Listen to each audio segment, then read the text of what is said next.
안녕하세요. 이번 시간에는 그 수학 정답률에 따른 학생들을 수업하는 어떤 방식 또는 교재 선택 방법 이런 부분에 대해서 좀 말씀을 한번 드려보겠습니다. 저는 수학 프로그램이 있어가지고 아이들 이제 교재를 풀리면 뭐 중학생이든 고등학생이든 초등학생이든 교재를 이제 맞고 틀린 것들을 입력을 해서 교재 정답률들을 항상 확인할 수 있어요. 그래서 얘가 어떤 교재를 풀렸을 때는 정답률이 뭐 95%, 이 교재는 뭐 80%, 어떤 단어는 70%, 이렇게 확인을 할 수 있기 때문에 이 교재를 푸는 정답률과 학생들을 가르쳤을 때 느낌을 이렇게 확인을 한번 해보거든요, 항상.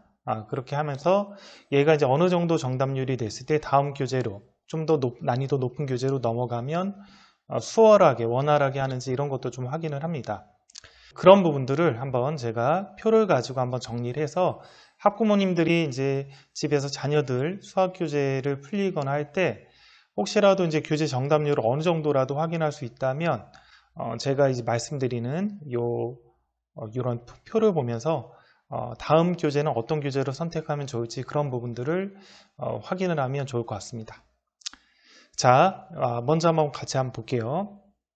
자, 일단 교재 정답률이 이제 90% 이상이 되는 학생들이 있어요. 뭐 가령 센 수학을 풀렸다.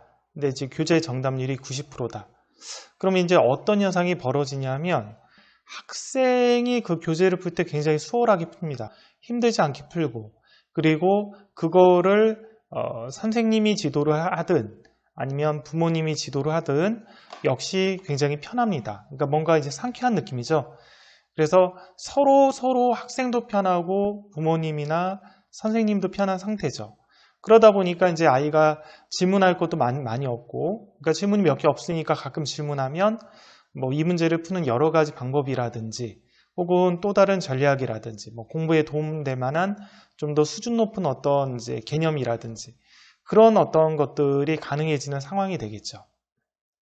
그리고 이렇게 이제 교재 정답률이 90%가 넘는 학생들은 바로 이 교재보다 높은 난이도의 교재로 올려줘야 됩니다.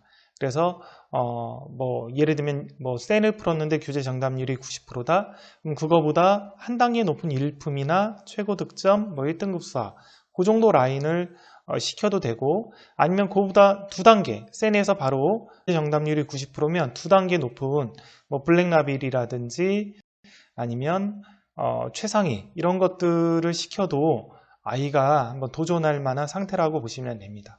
그래서 교재 정답률이 90%가 되는 학생들은 난이도 높은 교재를 한 단계 또는 두 단계로 올려도 좀 어느 정도 아이가 소화할 수 있는 상태니까 그렇게 해주시면 좋아요. 자, 그런데 교재 정답률이 이제 80%대가 되는 학생이 있어요.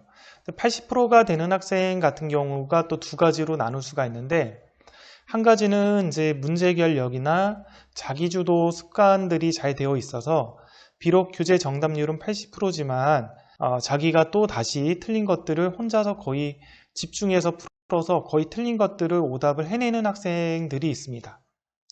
자, 이런 학생들 같은 경우는 역시 교재 정답률이 90%인 학생들하고 비슷한 느낌. 아이도 많이 스트레스 받지 않고 가르치는 선생님이나 혹은 학부모님들도 많이 스트레스 받지 않고 그 교재를 끝낼 수가 있습니다. 그래서 교재 정답률이 80%지만 오답을 스스로 거의 대부분 해내는 학생 같은 경우는 바로 역시 난이도 높은 다음 교재를 선택해서 이렇게 시키시면 무리가 없습니다. 자, 그런데 문제는 교재 정답률이 80%인데 틀린 것들을 해결을 못하고 거의 질문하는 학생들이 있어요. 이게 습관이 이제 자기주도 학습이 잘 안 돼 있거나 이런 학생들은 교재 정답률이 80%라도 모르는 것들은 선생님 잘 몰라요. 가르쳐 주세요. 이렇게 해서 질문을 많이 합니다. 그리고 혹은 집중력 없게 푸는 게 습관이 돼서 오답을 해도 또 여러 번 고쳐서 재채점하는 학생들도 있어요. 이런 학생들부터 이제 스트레스를 받습니다. 이제 아이도 좀 스트레스를 받고요. 학부모님이나 선생님들 같은 경우도 스트레스를 받죠. 그러니까 어떤 교재를 풀렸을 때 이제 뭔가 스트레스 받는 영역이 80% 정답률에서 이렇게 오답을 스스로 잘 못 해내는 학생인 경우에 스트레스를 받는다라고 생각을 하면 됩니다. 손이 많이 가는 거죠, 손이. 자, 이런 경우는 이제 이 정도 정답률에서 한 단계 더 높은 난이도의 교재를 선택하게 되면 교재 정답률이 70%나 60%대까지 떨어질 수가 있는 상태가 되겠죠. 그래서 좀 많이 고민을 하고 주의를 하셔야 됩니다.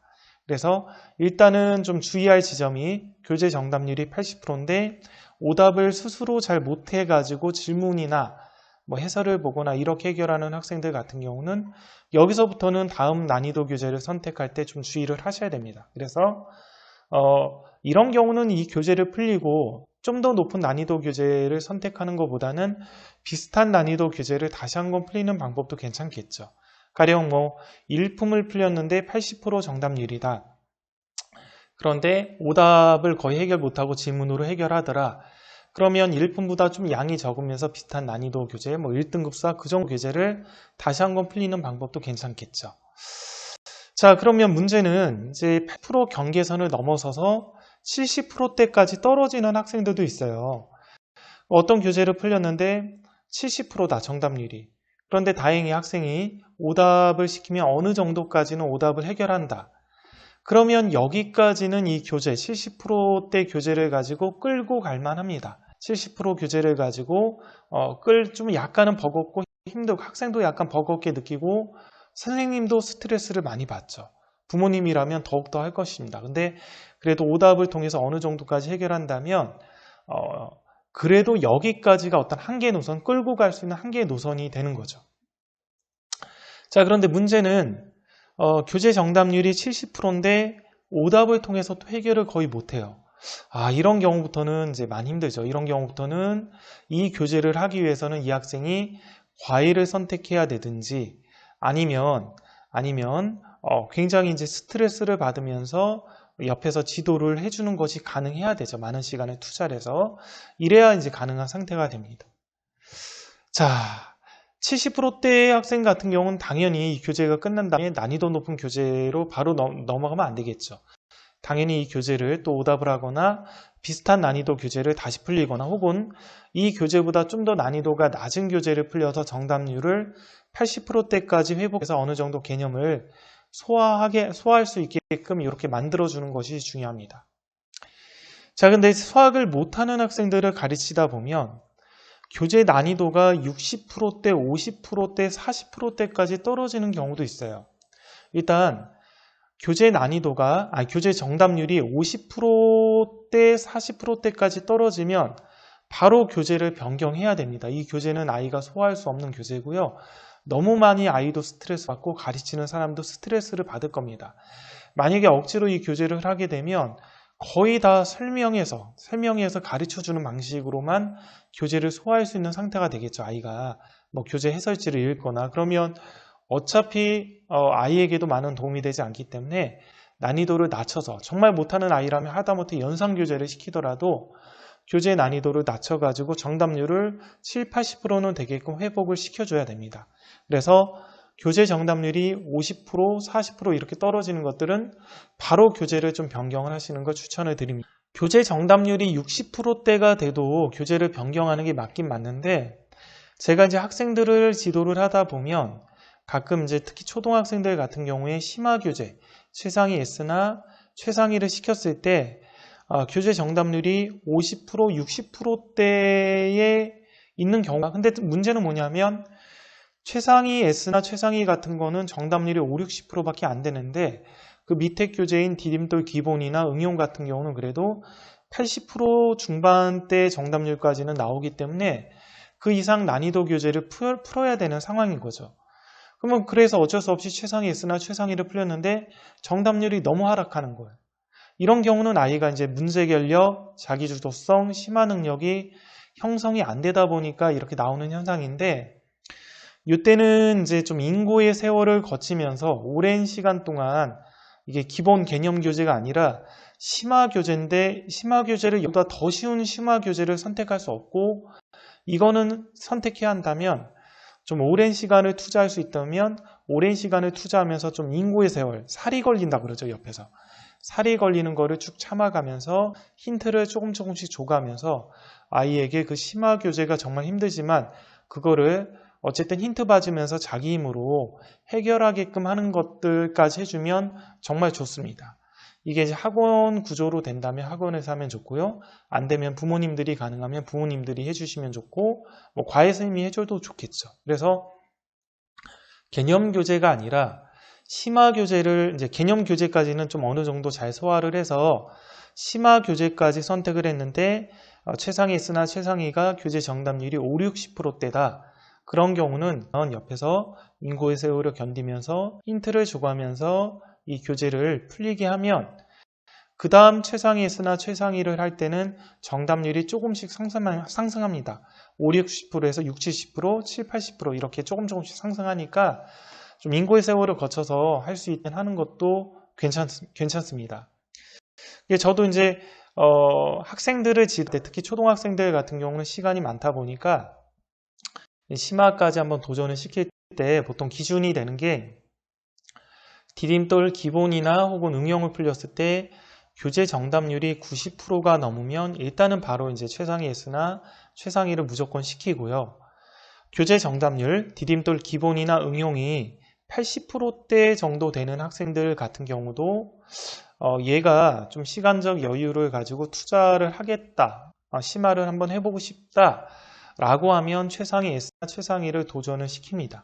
그럼 도전을 시키면 보통 디딤돌 기본, 응용이 한 80%대 정답률 나온 애들이 심화 교재 최상위 S나 최상위를 시키면 정답률이 학생에 따라서 80%대가 되는, 심화 교재도 80%대 되는 학생들도 있고 70%대 되는 학생들도 있고 5, 60%대로 떨어지는 학생들도 있어요. 똑같이 디딤돌 기본 응용은 80%대 정답률이 나왔지만 그러면 이제 5, 60%대 떨어지는 학생들 같은 경우는 매우 힘들죠, 사실은. 옆에서 이제 지도하는 스님들이 매우 힘든데 그래도 시간을 좀 오랫동안 투자해서 이거를 한번 해보겠다라고 하면 천천히 힌트 주면서 같이 힘들어도 해나가는 전략을 취하고 있습니다. 자, 그래서 중학교부터는 이제 시간이 많이 부족하잖아요. 고등학교는 말할 것도 없고요. 그래서 중학교, 고등학교에서는 이렇게 이제 어떤 교재를 선택을 했을 때 정답률이 50%, 60%대 되면 끌고 가는 게 만만치가 않아요. 그래서 최소한 정답률이 80%대 정도 되는 교재를 가지고 풀고 거기서 한 단계 업그레이드 시키는 것들이 굉장히 좋은 전략인데 초등 같은 경우는 아직까지는 시간이 많으니까 디딤돌 기본이나 응용을 풀렸을 때 얘가 90% 이상이다? 그러면 무조건 심화 교재 최상이나 최상위 S를 시켜야 되고요.